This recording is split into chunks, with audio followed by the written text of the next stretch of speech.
আসসালামু আলাইকুম রহমতুল্লাহ। আজকে বাংলাদেশ ভলিবল স্টেডিয়াম, জাতীয় ভলিবল স্টেডিয়াম থেকে সরাসরি সম্প্রচার করছি। আপনারা দেখতে পাচ্ছেন প্র্যাকটিস চলতেছে ভলিবল স্টেডিয়ামে। ভলিবল প্লেয়াররা বাংলাদেশ সেনাবাহিনী, বাংলাদেশ আনসার বিডিপি, বাংলাদেশ পুলিশ, এই হচ্ছে সকল সদস্যরা আছেন যারা ভলিবল জাতীয় ন্যাশনাল ইন্টারন্যাশনাল পর্যায়ে প্রতিনিধিত্ব করে তারা প্র্যাকটিস করছেন।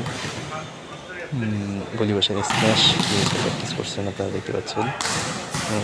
আসলে স্কোর করার জন্য ভলিবলের স্ম্যাশটা খুব গুরুত্বপূর্ণ। সামনের টুর্নামেন্টকে কেন্দ্র করে এবং ভলিবল স্টেডিয়ামে ভলিবল প্লেয়াররা তাদের প্রস্তুতি নিচ্ছে।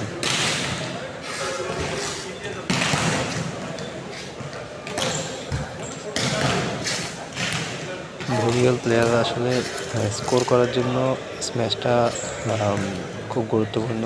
স্ম্যাশের মাধ্যমে সাধারণত ভলিবলে পয়েন্ট হয়ে থাকে। আপনারা ভলিবল সংক্রান্ত যে কোনো ভিডিও পেতে বা যে কোনো প্রশ্ন করতে চাইলে আমাদেরকে প্রশ্ন করতে পারেন। ধন্যবাদ সবাইকে। আসসালামু আলাইকুম।